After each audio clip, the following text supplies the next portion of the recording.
Et donc, on va tout de suite commencer. Je voudrais appeler les intervenants de la première table ronde, Agnès Gaudu, qui est journaliste à Courrier International et qui dirige le service Asie, qui va lancer tout de suite cette première table ronde sur les combattants contre la censure. Agnès, c'est à toi. Merci à tous. Bonjour et merci donc de votre accueil et de votre venue pour ce premier débat des tribunes de la presse ce matin consacré au thème « Combattre la censure ». Alors nous allons bien sûr parler d'abord beaucoup des méthodes de la censure avant de parler des manières de la combattre. Enfin, les deux sujets bien sûr sont ensemble. Pour entamer ce débat ce matin, Christophe Deloire, qui est secrétaire général de de Reporters sans frontières, Anne-Marie Mergier, qui est correspondante en France du magazine Proceso, le magazine mexicain Proceso, depuis 15 ans, sa correspondante en France, et c'est un hebdomadaire auquel elle collabore depuis sa création en 1976. Et puis Chang Ping, qui est journaliste chinois, éditorialiste, ancien rédacteur en chef adjoint de l'hebdomadaire Nandu Jokan, qui est un hebdomadaire de Canton, et également ancien responsable éditorial d'un magazine hongkongais, Yangon Shou, qui a malheureusement fermé récemment. Alors, je vous propose de passer à chacun d'entre vous la parole successivement pour nous expliquer le panorama de votre situation complexe. Nous essaierons de limiter les interventions pour laisser une large place au débat et aux questions. Et je passe d'abord la parole à Christophe Deloire. Bonjour à tous. C'est toujours réjouissant de voir autant de monde dans une salle pour parler de liberté de l'information, même si certains d'entre vous sont peut-être ici au titre des travaux forcés, je pense aux lycéens. Nous vous présentons nos excuses. D'un mot, d'abord, Reporters sans frontières. Reporters sans frontières, c'est une organisation qui a pour vocation de défendre la liberté de l'information. Qu'est-ce que c'est que la liberté de l'information? Enfin, en quel sens nous le défendons-nous? La personne qui a résumé le mieux ça, c'est un journaliste birman que j'ai rencontré à Rangoon récemment. Vous n'ignorez sans doute pas, la Birmanie, c'est un pays dans lequel une junte absurde, férue de numérologie, a pendant des décennies placé tous les défenseurs des droits de l'homme, tous les opposants, et notamment tous les journalistes, dans des cellules qui parfois relevaient de la cage à chiens. Win Tin, l'homme dont je vous parle, a passé 19 ans en détention. Il a maintenant 85 ans. C'était par ailleurs un lieutenant d'Aung San Suu Kyi, la prix Nobel de la paix. Et à ce vieux journaliste, j'ai demandé si ça valait la peine de passer 19 ans en prison. Et il a eu cette réponse que j'ai trouvée parfaitement éclairante. La liberté de l'information, c'est celle qui permet de vérifier l'existence de toutes les autres. C'est pour cela que Reporters sans frontières se bat. Reporters sans frontières, en deux mots, c'est une organisation qui a été créée par des journalistes de Radio France en 1985 à Montpellier. C'est une organisation aujourd'hui basée à Paris, mais qui est une organisation internationale. Nous avons des correspondants dans 130 pays. Nous avons par ailleurs des bureaux dans 10 pays dans le monde, de Washington à Bruxelles, et nous avons dernièrement ouvert des bureaux en Afrique du Nord, en Tunisie et en Libye, pour accompagner la suite des printemps arabes. Le cas échéant, je répondrai à des questions plus tard sur ce sujet. Alors, sur les types de censure, les formes de la censure. Je vais commencer par quelques éléments chiffrés, et au fond, la censure qui se chiffre le plus, c'est évidemment la censure sous forme d'exactions violentes. L'an dernier, 88 journalistes ont été tués dans l'exercice de leurs fonctions dans l'ensemble du monde. Ils ont d'abord été tués en Syrie. Ça n'étonnera personne. Il y a en Syrie plusieurs prédateurs de la liberté de la presse, le camp de Bachar al-Assad naturellement, mais de plus en plus, et même statistiquement aujourd'hui majoritairement, de l'autre côté, des groupes tels que Jabhat al-Nusra ou Al-Qaïda en Irak et au Levant, c'est le nom de la traduction de Douala Islamia, qui s'en prennent systématiquement aux journalistes. Et la censure prend dans ce pays, par exemple, la forme de condamnation par des tribunaux islamiques qui empêchent tous les journalistes de travailler dès lors qu'ils ne portent pas la propagande du camp en question. À l'heure où nous parlons, 187 journalistes sont en détention dans le monde. Il faut ajouter, parce que le journalisme, ça n'est pas que les journalistes, 157 nets citoyens, des blogueurs, des journalistes amateurs qui font de l'information, et dans certains pays, ce sont d'ailleurs essentiellement des amateurs ou d'anciens journalistes qui font ce travail d'information. Tout à l'heure, l'un des orateurs citait le Vietnam. Le Vietnam, c'est un pays dans lequel les journalistes sont soumis à un système de propagande par le département de la censure, mais dans lequel, par honneur, des citoyens, des nets citoyens, font le travail d'enquête et de reportage sur les questions de corruption, sur les questions d'environnement, et 35 blogueurs sont en détention au Vietnam à l'heure où nous parlons. Le Vietnam, beaucoup de gens ont envie d'y passer leurs vacances, les hommes d'affaires ont envie d'y faire du business, mais ce serait aberrant de se laisser duper par les images paradisiaques de ce pays. Il y a donc des pays qui sont des sortes de trous noirs de l'information. Je commencerai par ceux-là, dans lesquels aucune information libre n'est possible. Et donc, pour vous présenter ces quelques pays, je vais partir du bas, du dernier pays au classement mondial de la liberté de la presse publié chaque année par Reporters sans frontières. Ce pays, ça n'est pas la Corée du Nord, il y a un pays derrière qui est l'Érythrée.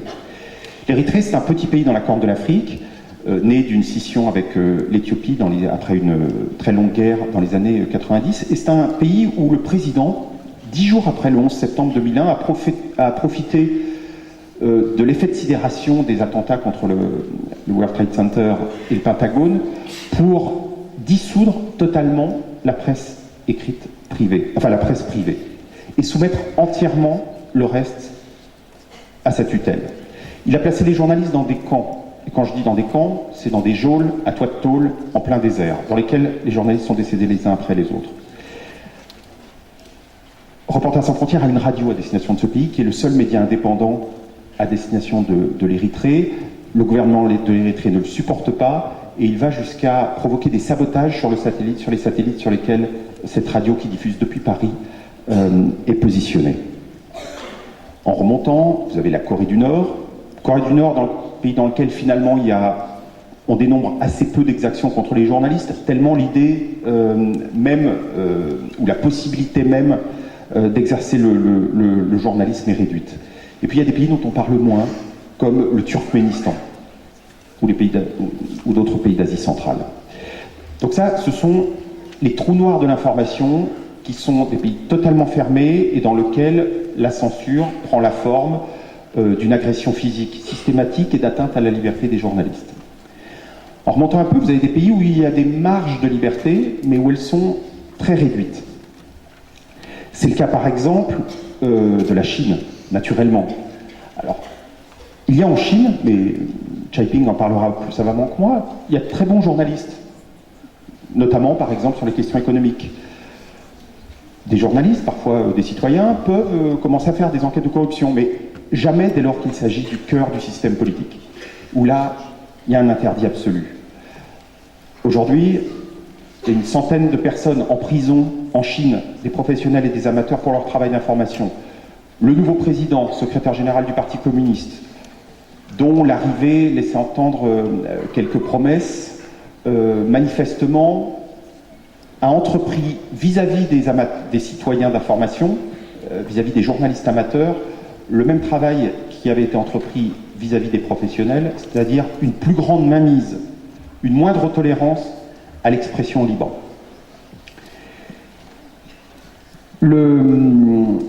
Ces pays, des pays comme la Chine, utilisent donc la forme violente, martiale, de répression de la liberté de l'information. Elles utilisent aussi des moyens technologiques. Et a été mise en place ce qu'on appelle la grande muraille technologique de Chine, c'est-à-dire un système de censure par des biais technologiques. Par exemple, à chaque anniversaire des événements de Tiananmen, la répression du mouvement étudiant en 1989, dans les jours qui précèdent, alors des gens sont écartés de Pékin, de peur qu'ils ne se rendent place Tiananmen par exemple, mais des mots, des expressions entières, des grands pans de la réalité sont bloqués par les moyens technologiques. Et la Chine dispose de moyens technologiques faramineux. Il faut savoir que la Chine dépense plus d'argent pour le contrôle de sa sécurité intérieure que pour son armée. Et par exemple, pour vous donner des exemples très, très précis des moyens de contourner cette grande muraille, un grand nombre de dissidents ou de citoyens, pour parler des événements de Tiananmen, en Chine, le symbole de Tiananmen, c'est le 4 juin, qui est la date de la répression. La date, on ne peut pas écrire le 4 juin, en tout cas, c'est bloqué aussitôt sur les réseaux sociaux, sur les sites en Chine. Et par exemple, la dernière fois, il fallait écrire le 35 mai. Ça marchait jusqu'à ce que ce soit à son tour bloqué. Mais d'autres pays font ça. L'Iran a mis en place ce qu'on appelle l'Internet halal. Là encore, c'est un pays qui place en détention des journalistes. Et c'est d'ailleurs un des seuls qui place des couples de journalistes en détention. On verra ce que donnera la présidence Rouhani. Mais l'Internet, ce qu'on appelle l'Internet halal, c'est un Internet clos, coupé du reste du monde, d'une certaine manière, et qui permet de priver les internautes de liberté dans un pays, et parmi les internautes, évidemment, les acteurs de l'information que sont les journalistes. Certains pays, je remonte dans le classement mondial de la liberté de la presse, portent parfois, commettent des intimidations à l'égard des journalistes lorsque des sujets sont traités et qui ne plaisent pas aux autorités. Là, vous avez naturellement une grande gamme de pays. Ça va de la Russie. La Russie, c'est pas le Vietnam. Aujourd'hui, en Russie, il y a une société civile qui prend de plus en plus de liberté par rapport à ce que c'était il y a quelques années. Mais au fur et à mesure que la société civile prend des libertés, le pouvoir se crispe, fait passer des lois attentatoires à la liberté de l'information, maîtrise l'information par des accords de publicité. C'est le cas, par exemple, récemment, un des collaborateurs de Reporters sans frontières s'est rendu à Sotchi, parce que bientôt il y aura les Jeux Olympiques de Sotchi, et que le 7 octobre, c'était à la fois, pardonnez-moi, c'est peut-être pas le lieu ici d'en parler, mais l'anniversaire de Vladimir Poutine, c'était le lancement de la flamme olympique, le départ de la flamme olympique qui ne sortira pas de l'espace russe, une fois n'est pas coutume, et c'était l'anniversaire de la mort d'Anna Politkovskaya. Et Anna Politkovskaya, qui travaillait pour un journal, Novaya Gazeta, qui est un journal moscovite, dont, en quelques années, 5 ou 6 collaborateurs ont été tués pour leur travail d'enquête. Donc, comme je le disais, la Russie, par exemple, pour contrôler l'information, utilise des contrats de publicité. C'est ce que font les pouvoirs locaux, et notamment dans le sud du pays, dans le Caucase. En plus des violences, il y a un contrôle par l'argent, et ça renvoie aux questions économiques évoquées dans les démocraties. Enfin, je finirai sur un point, c'est la question des démocraties. Évidemment, il serait absurde, même dès lors qu'on peut légitimement critiquer les journalistes, porter toutes sortes de critiques, de comparer les pays dont je viens de parler aux démocraties. Il n'empêche que dans les démocraties, il y a évidemment des problèmes de conflits d'intérêts, d'autocensure, on l'évoquait. Ce qui est important, c'est que le monde orwellien dont je viens de parler, avec des Big Brother qui dictent ce qu'il faut dire, qui prescrivent la novlangue, qui surveillent leurs citoyens, qui les empêchent d'être libres. Donc ce qui serait regrettable, c'est d'avoir le choix entre ce monde-là et le monde, donc ce monde-là qui est le monde décrit par George Orwell, qui est un écrivain anglais, et le monde décrit par un autre écrivain britannique de la même époque, contemporain, qui était Aldous Huxley, et qui, dans Le meilleur des mondes revisités, décrivait un monde où il n'y avait pas de Big Brother, il n'y avait pas de despote, il n'y a personne pour porter atteinte à la liberté, mais la liberté est altérée par le conformisme. C'est un monde donc sans dictateur, mais où il peut y avoir une dictature de l'habitude, une dictature du conformisme, du consentement. Et ça, c'est une grande problématique posée, à mon sens, aux démocraties. Merci Christophe, vous l'avez dit, la censure est une question qui pose problème, y compris dans les pays en théorie démocratique, avec un un système, une constitution qui garantit les droits à la liberté d'expression. Et c'est Anne-Marie Mergier qui va nous parler de ce cas de figure au Mexique. Bonjour, je suis très émue d'avoir à m'exprimer... Parlez plus près du micro. Pardon. Je suis très émue d'avoir à m'exprimer devant un public de collégiens, lycéens et étudiants. Je pense que c'est très important que vous sachiez ce qui se passe dans un pays qui s'appelle le Mexique, qui est un pays magnifique, que vous allez sûrement un jour visiter, qui est formellement une démocratie, mais qui a l'immense malheur de vivre d'exister, d'être entre des pays producteurs de drogue et un pays consommateur de drogue. Et donc, en ce moment, depuis 30 ans, mais surtout depuis 15 ans, le Mexique et les cartels de la drogue, les narcotrafiquants, ont un pouvoir absolument gigantesque au Mexique. Et comme il y a un problème de corruption, comme il n'y a pas d'état de droit véritable au Mexique, les cartels de la drogue ont réussi à infiltrer les partis politiques, les institutions. Donc, on se trouve au Mexique maintenant dans une situation d'une violence extrême.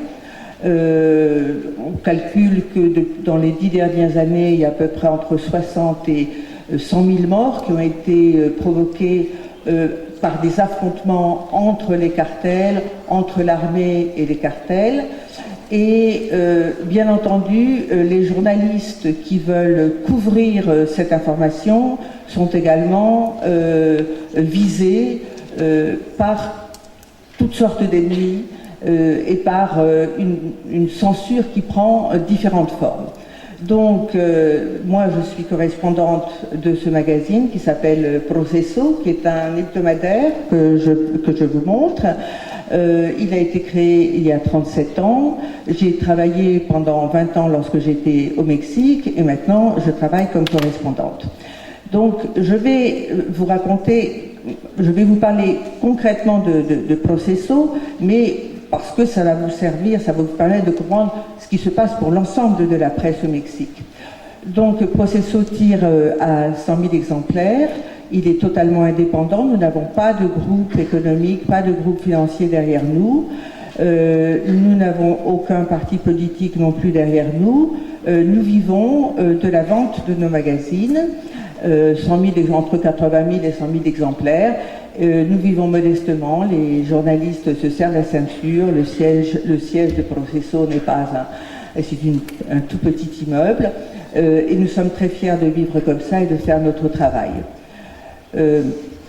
Nous travaillons un certain nombre d'enquêtes sociales et nous travaillons sur les problèmes sociaux, sur les problèmes politiques et nous travaillons aussi sur le crime organisé. Mais c'est assez complexe de travailler sur le crime organisé, ce n'est pas uniquement travailler sur les cartels, sur les mafias.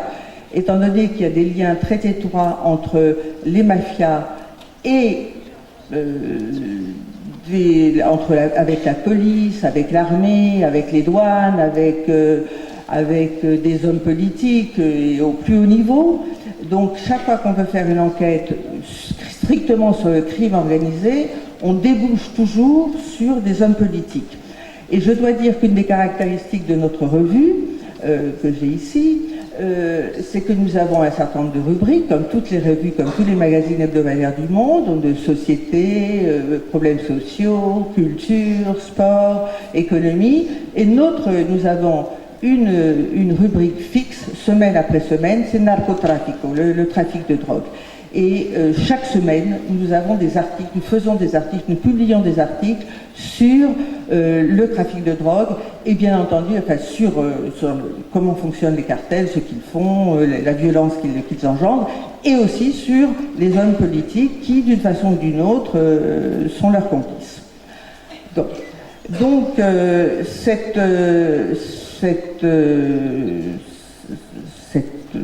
acharnement que nous avons à ne jamais laisser, à toujours travailler ce sujet, évidemment, nous provoque énormément, enfin, nous amène à affronter un certain nombre de méthodes de censure. Donc, la première censure, comme il l'a été dit, c'est bien entendu l'argent. Donc, les différents ministères, toutes les institutions mexicaines disposent d'un budget qui s'appelle Presupuesto de Comunicación, et donc qui consiste à acheter des encarts publicitaires dans la presse. Donc c'est très simple, si vous êtes gentil, si vous dites ce qu'il convient de dire au pouvoir, vous aurez beaucoup de publicité, et si vous n'êtes pas très gentil, ou si vous êtes trop indépendant, vous n'avez pas de publicité. Et donc nous, ça fait 37 ans que nous n'avons pas de publicité.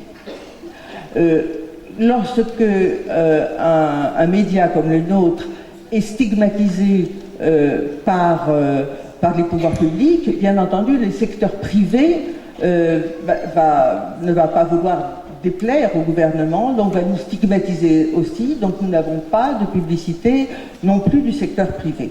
Ça, c'est une première forme. Une deuxième forme de censure, c'est lorsque nous publions une enquête qui met en cause un gouverneur. Vous savez que le Mexique est un État fédéral, donc chaque État a un gouverneur, un gouvernement. Donc quand nous mettons en cause des scandales de corruption, de collusion entre les autorités d'un État avec le trafic de drogue ou les répressions de l'armée contre des mouvements sociaux, que fait le gouverneur? Eh bien, il donne l'ordre de faire disparaître les 5 ou 6 000 exemplaires de Proceso qui devraient être vendus dans cet État. Alors, il est très correct, entre guillemets, il les achète. Hein, il ne les confisque pas, il les achète, donc on ne perd pas d'argent, mais évidemment, nos lecteurs n'ont pas accès à cette information. Bon. À l'époque où il n'y avait pas Internet et les nouvelles technologies, les gens faisaient des photocopies et faisaient circuler ces photocopies. Maintenant, c'est des copies PDF qui circulent des articles, mais malgré tout, ils continuent à s'acharner, à confisquer et à racheter le magazine. Une autre forme de censure et d'attaque contre nous, c'est au début, dans les premières années de Proceso, c'était le papier. Donc, il y avait des subventions spéciales pour les journaux pour qu'on puisse acheter du papier à un tarif préférentiel. Donc, quand on sentait quand le pouvoir était mécontent contre nous, eh ben, il nous coupait le papier. Donc, on n'avait plus de papier. On arrivait toujours à se débrouiller, bien entendu, pour finir par trouver du papier, mais c'était aussi une façon de nous censurer. Une autre façon de nous censurer, c'est de coopter nos journalistes. C'est-à-dire qu'on leur fait miroiter des postes extraordinaires au sein de certaines institutions. Et bon, je suis obligée de reconnaître que oui, ça a marché. On a acheté certains de nos... Excusez-moi. On a acheté certains de nos journalistes. Certains se trouvent dans des postes officiels, très bien rémunérés. Certains ont la délicatesse de toucher leur argent, de faire leur boulot, d'avoir renoncé à leur idéal, et c'est tout. Et d'autres ont essayé de lancer des campagnes contre nous. Mais bon, ça a fait un scandale pendant un certain temps, et puis après, ça s'est calmé.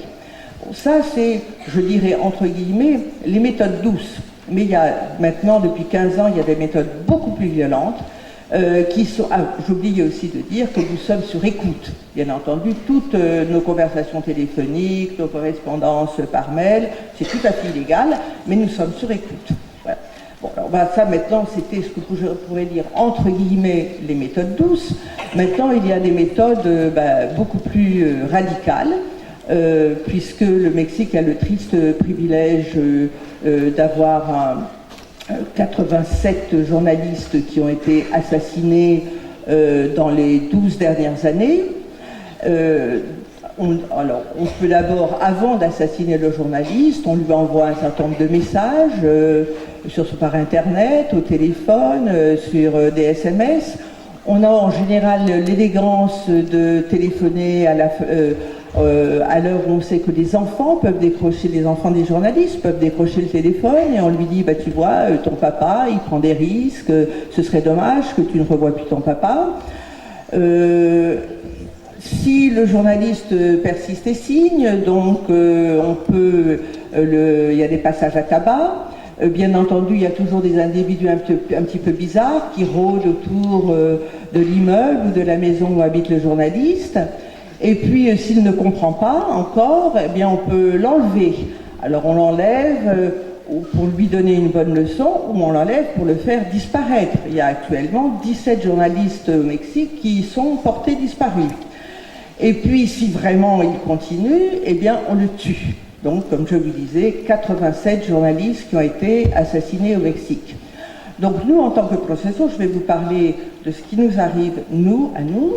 Donc, effectivement, tous les journalistes qui travaillent sur des problèmes sociaux, mais surtout sur le trafic de drogue et sur la collusion, et j'insiste beaucoup, que le crime organisé, ce ne sont pas seulement des mafias, ce sont des mafias et leurs complices au sein de l'appareil d'État. Ça, j'insiste énormément là-dessus.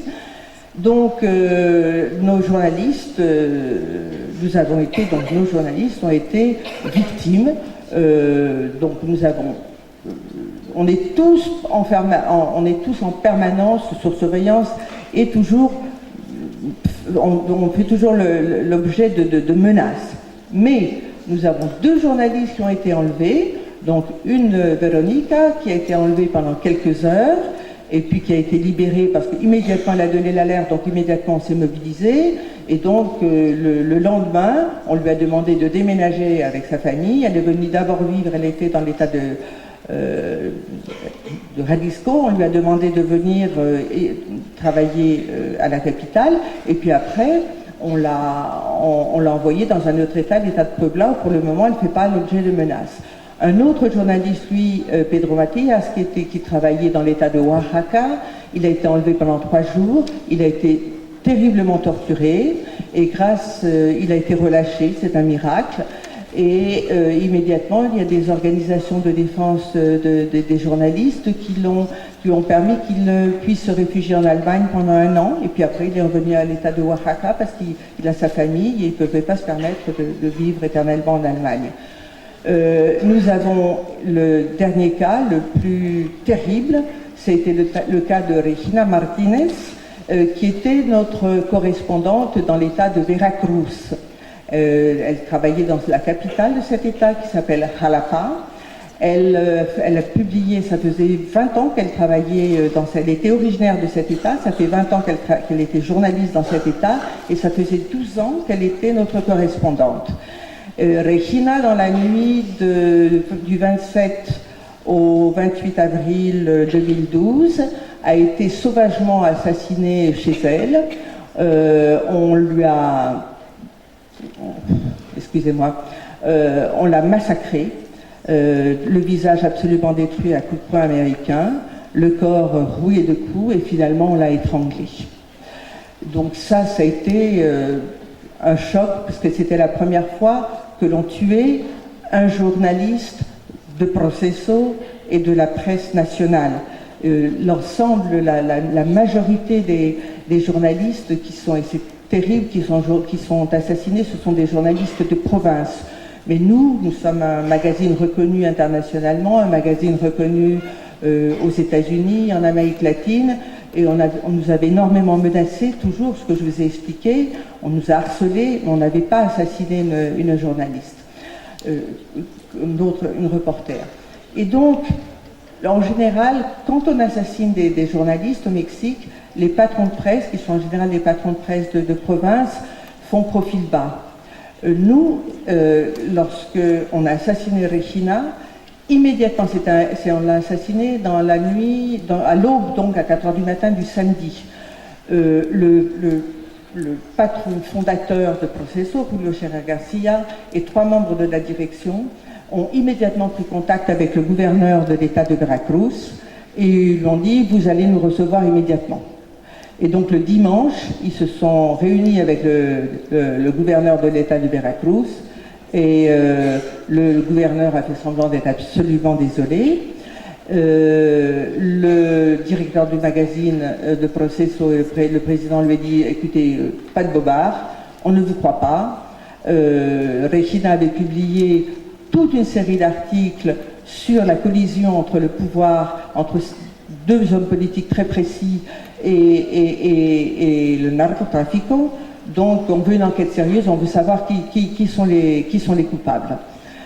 Donc et on a exigé d'être au courant, en quelque sorte ce serait l'équivalent de se porter partie civile, c'est-à-dire on a exigé d'être au courant de l'évolution de l'enquête. Et on a été soutenu pour ce faire par la Commission nationale des droits de l'homme et par un parquet spécial qui a été créé au niveau fédéral, un parquet de défense des journalistes. Jean-Pierre, on va parler d'une autre situation et en particulier du déplacement actuel du système de la censure vers le contrôle de ce qui se dit sur Internet.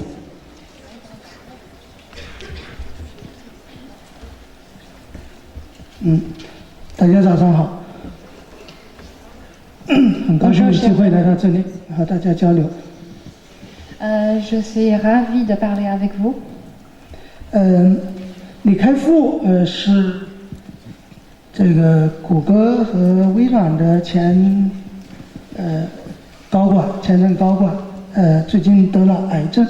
这个前几天，中共宣传部下属的一个网站，发了一篇文章，很长的文章，对他进行质疑，其中包括他是否得癌症。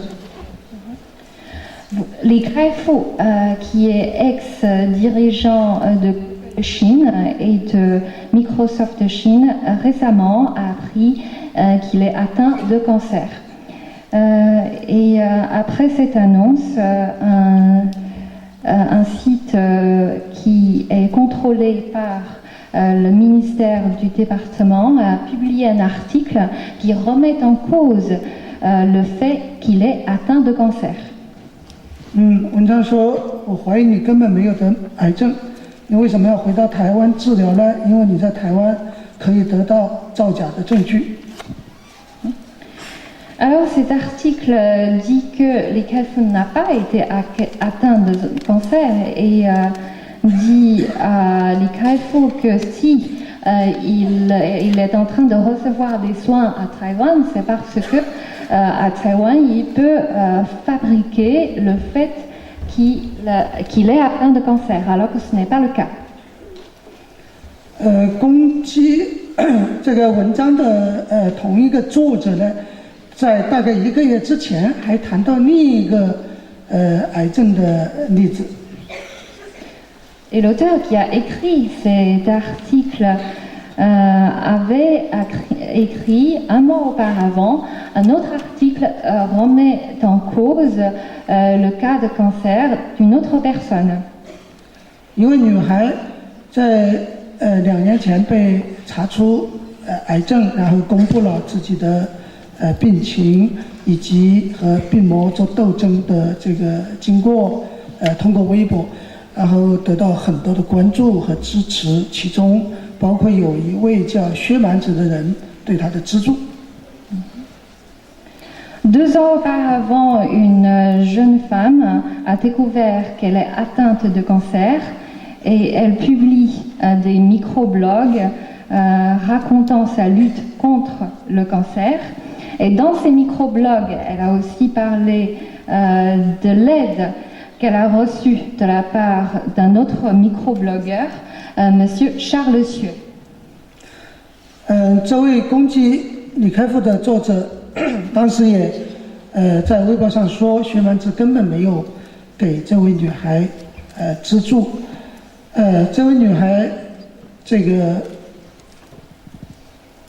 在微博上做了一个澄清，说实际上我收到了薛蛮子的资助。3天之后，这位女孩去世了。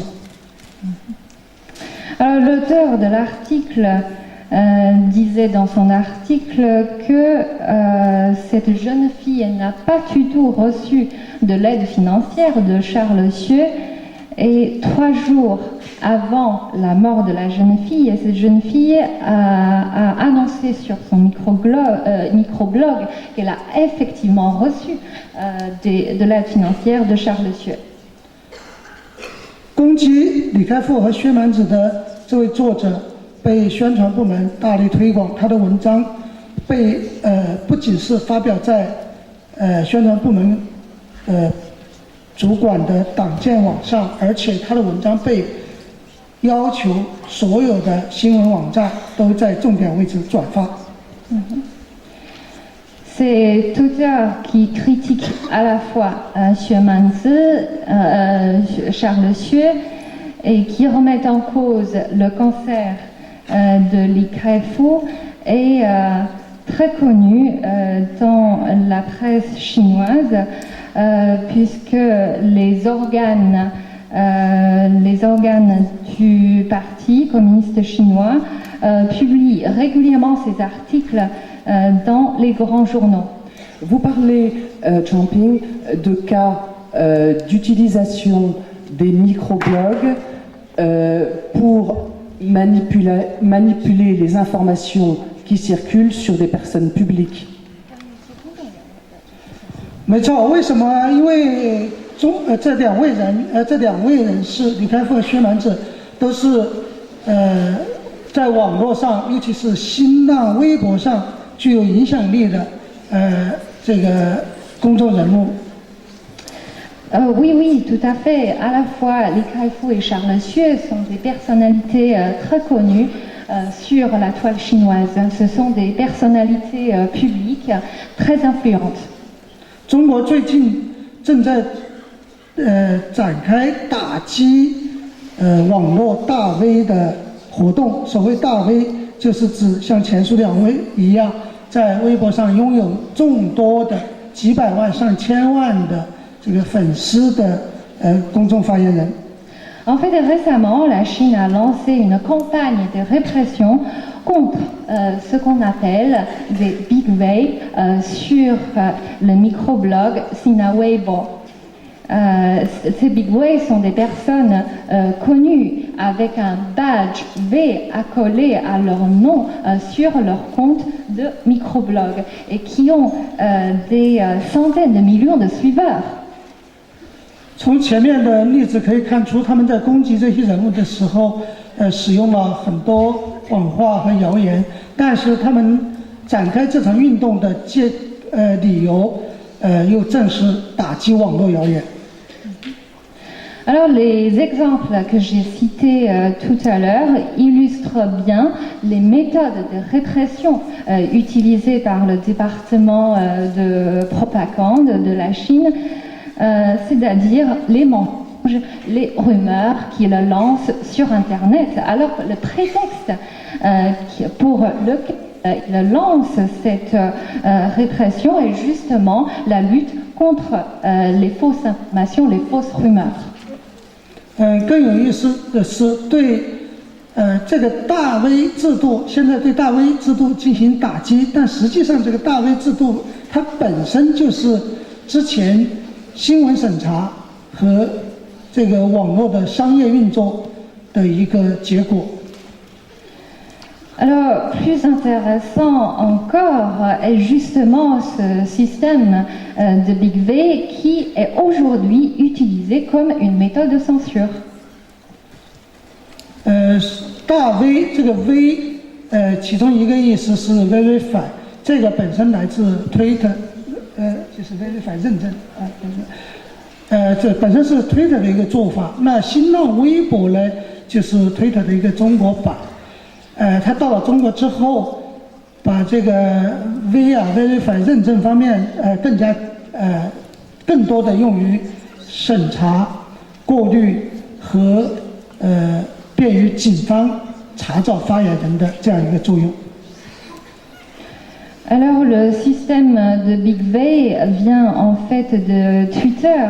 C'est en fait des comptes certifiés du microblog Sina Weibo, mais le département de la propagande l'utilise comme une méthode de censure, une méthode de filtration l'existence de ces Big V permet aux autorités policières de plus facilement retrouver les auteurs de ces microblogs. Et la campagne anti-rumeur actuelle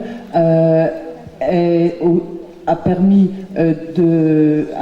à résulter dans le fait que aujourd'hui, quelqu'un qui a transmis un microblog retransmis lui-même, diffamatoire, retransmis lui-même plus de 500 fois, pourrait être condamné à 3 ans de prison. C'est donc en fait cette manipulation des grandes personnalités autrefois encouragées est une manière d'intimider, y compris ces personnalités au début encouragées. Si vous voulez bien me permettre, on va passer aux questions. On a été un peu long, j'en suis désolée. On a planté le décor de situations extrêmement différentes. Le Mexique avec des intimidations violentes. Je voudrais à la salle. Y a-t-il des questions? J'en suis certaine.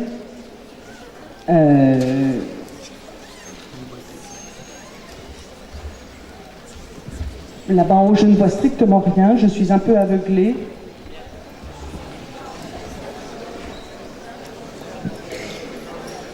Non pas par la censure, mais par les feux de la rampe. Il arrive.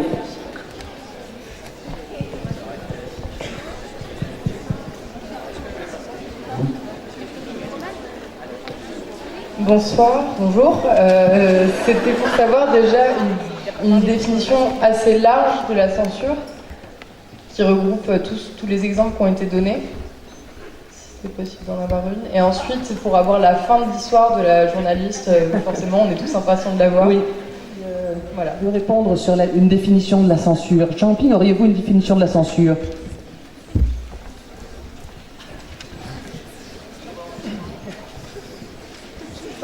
Anne-Marie? Simplement, la censure, c'est empêcher par un moyen ou un autre, y compris par les moyens violents dont je viens d'évoquer, que de l'information circule.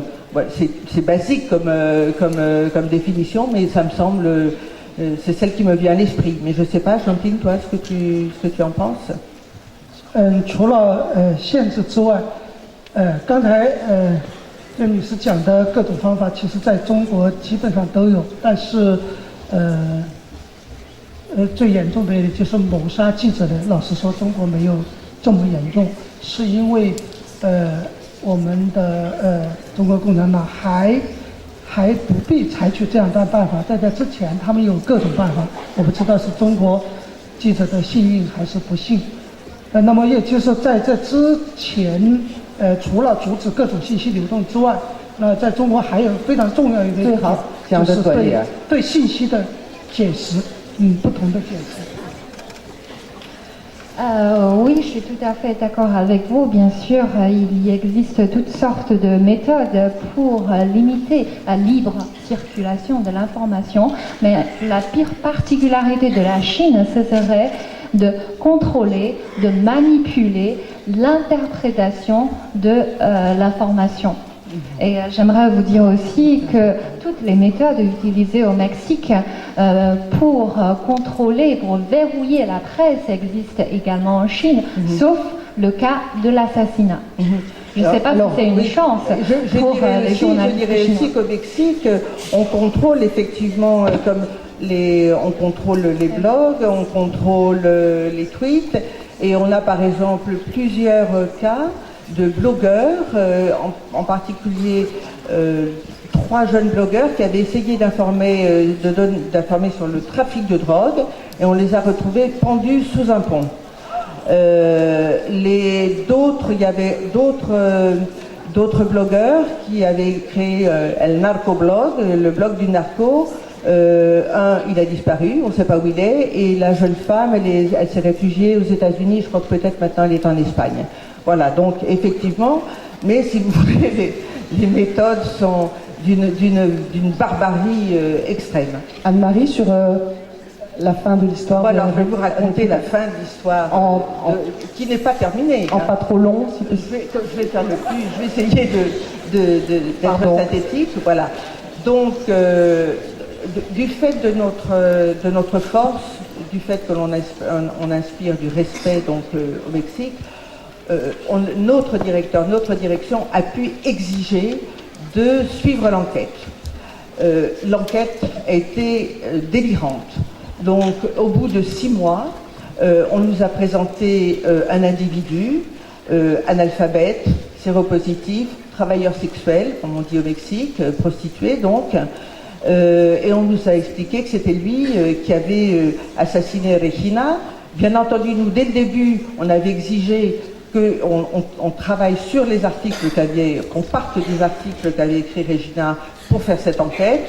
La police judiciaire de l'État de Veracruz nous disait que c'était absolument pas la bonne piste, qu'en fait c'était un crime crapuleux tout simplement parce que on lui avait volé sa télévision avec écran plasma. Donc on nous présente cet individu qui dit avoir avoué, dont on dit qu'il a avoué le crime la complicité dans le crime d'assassinat de Regina. Mais immédiatement, dès qu'il est présenté devant le juge, il dit écoutez, c'est pas vrai, moi on m'a enfermé pendant 1 mois dans une cave, on m'a torturé jusqu'à temps que j'apprenne par cœur les aveux et je n'ai pas tué Regina. Et il y avait un autre complice qui lui a complètement disparu et qui était lui aussi prostitué, séropositif, analphabète, qui travaillait un peu avec le narco, qui était un guetteur du narco, et on le présentait. Alors il avait celui qu'on nous a présenté avait 28 ans, celui qui avait disparu en avait 24, notre correspondant en avait 50, et on l'a présenté comme l'amant de notre correspondant. Donc c'était un crime crapuleux et passionnel. Finalement, au bout d'1 an, il est condamné à 28 ans de prison, celui qui avait été présenté comme le complice du criminel, de l'assassin. Et en mois d'août, le tribunal suprême, la Cour suprême de l'État de Veracruz, révoque cette condamnation en expliquant que tout ça c'était un cirque épouvantable. Et maintenant, on en est de nouveau, on est reparti à zéro. On ne sait pas qui a, juste une toute petite seconde, qui a assassiné. L'enquête doit reprendre. Mais le journaliste de Proceso, qui a couvert depuis l'assassinat jusqu'à cette révocation de la décision de cette condamnation, ce journaliste a fait l'objet de menaces spécifiques d'enlèvement et d'assassinat, à un tel point qu'on est obligé de le faire venir en France pendant 1 mois, le temps qu'on voit un petit peu si la menace était sérieuse ou pas. Il a pu revenir au Mexique. Il vit maintenant sous surveillance, sur protection policière. Il vit avec 2 gardes du corps. Il ne peut plus écrire sur l'état de Veracruz parce que on a trop peur qu'on le tue, même avec la protection. Et je lui avais demandé de m'envoyer son témoignage pour vous le communiquer. Et il me dit je n'ai plus de vie. Il est marié, il a un enfant. Je n'ai plus de vie, je ne peux plus sortir dans la rue, je ne peux plus aller dans une librairie, je ne peux pas aller dans un resto. Mes amis ne viennent plus dîner à la maison parce qu'ils ont peur. Et donc, j'ai 2 gardes du corps, peut-être qu'on ne va peut-être pas me tuer, mais je n'ai plus de vie. Mais pire encore, me dit-il, quand j'écris sur d'autres sujets, pas sur le sujet de Veracruz, quand je commence à écrire, je réfléchis toujours à ce que je vais écrire et j'ai peur. Et j'ai peur d'aller trop loin et d'être de nouveau menacé. Donc, sans parler d'autocensure, il parle d'un contrôle extrême de ce qu'il va dire dans ses articles.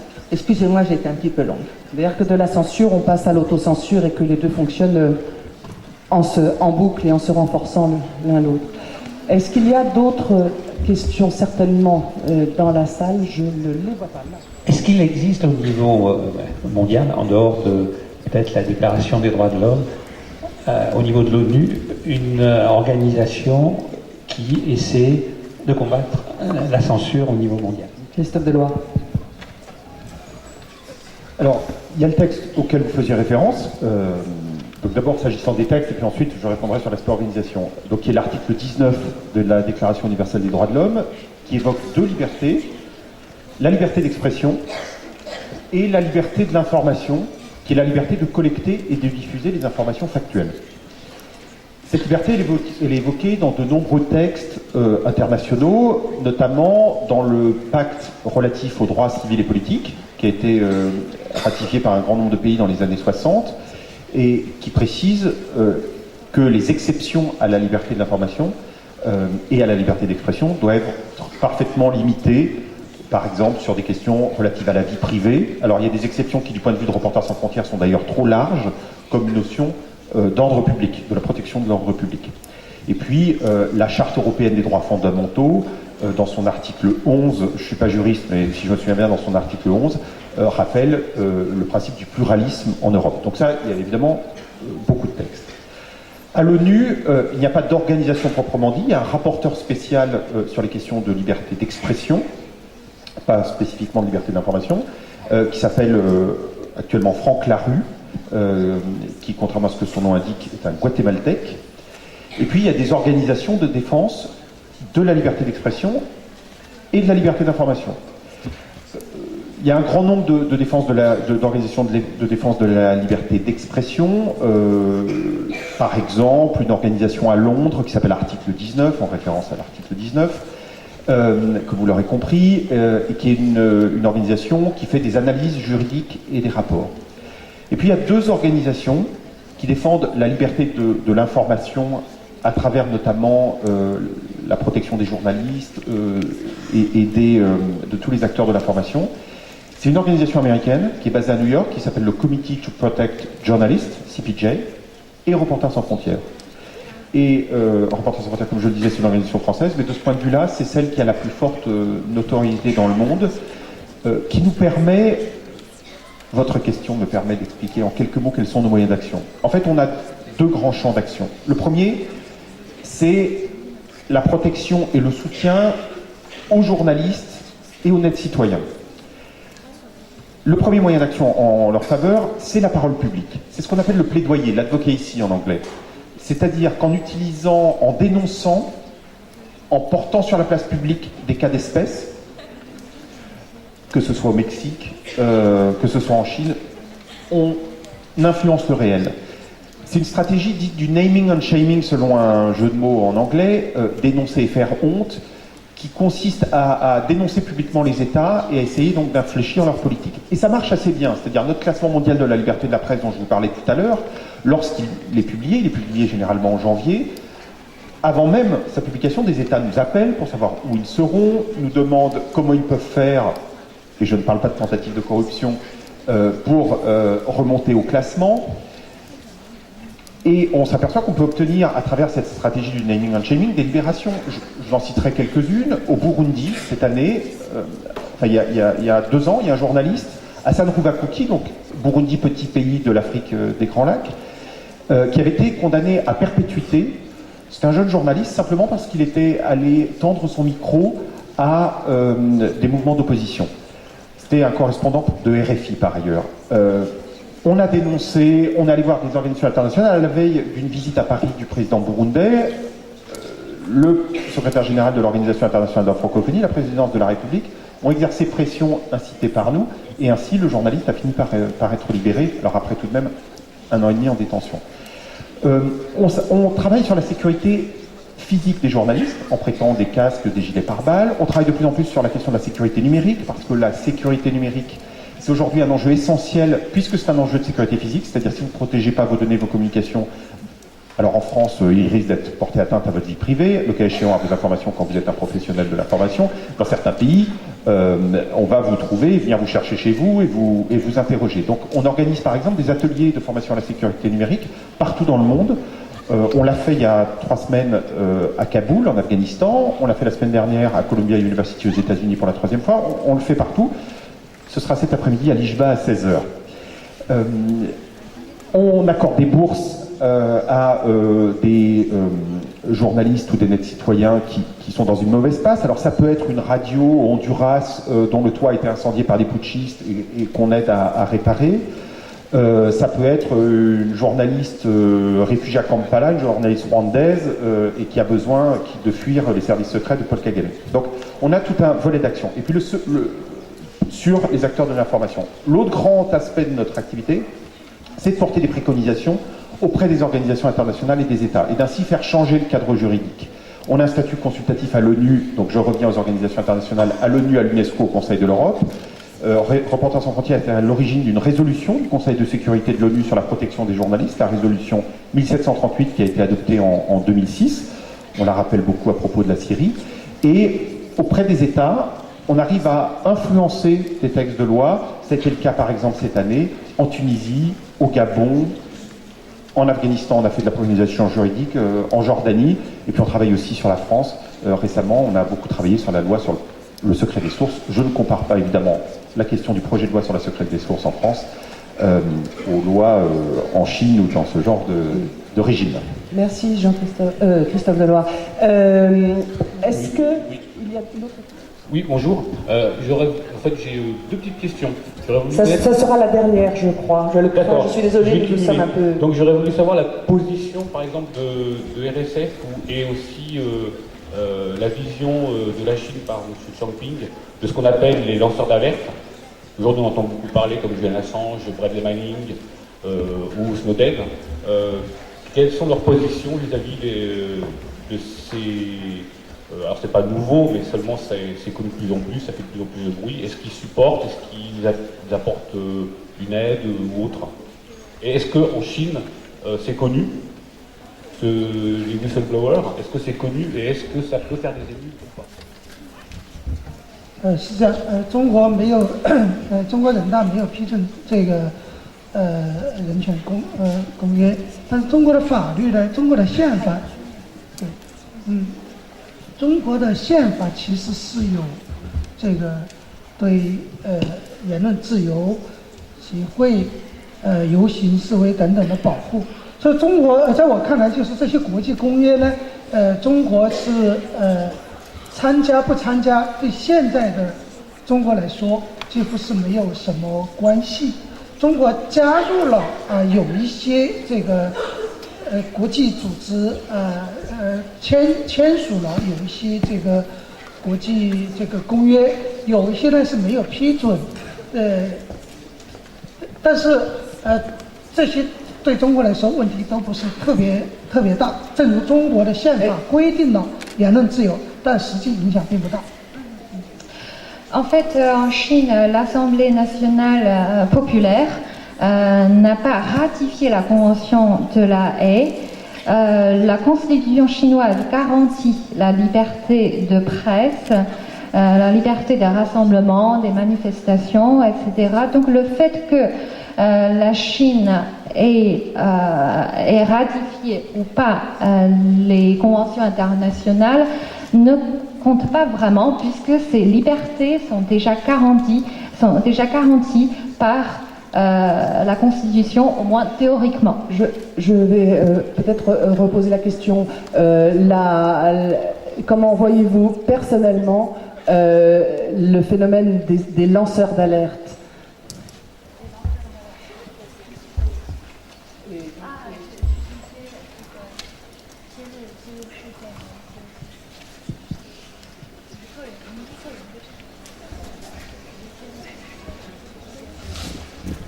这些人的作用，它是非常的重要，包括我刚才说的时候，就是包括这个国际公约和揭露这个一些事实真相的个人等等，都非常重要，对中国。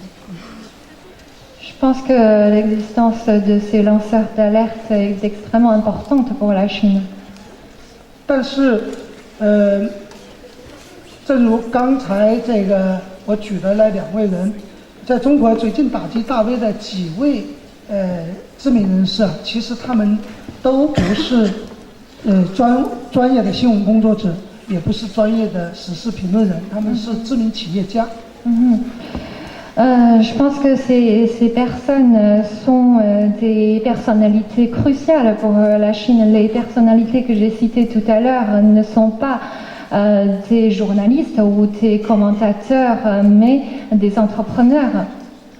因为中国有一套那个系统，让就是特别是新浪微博为代表的新媒体，那套就是我刚才讲的大 V 制度它让专业的新闻工作者，他们仍然有影响力，有一些发言的机会，但是他们基本上没有成为大 V 的这个机会。Les nouveaux médias comme Sina Weibo a lancé ce nouveau système de Big V qui sont des personnalités publiques importantes, alors que les journalistes des médias traditionnels n'ont pas les moyens pour devenir des Big V, des personnes influentes. Je vous remercie, je suis absolument désolée que nous devions interrompre ce débat parce que je crois que nous avons déjà dépassé notre temps imparti.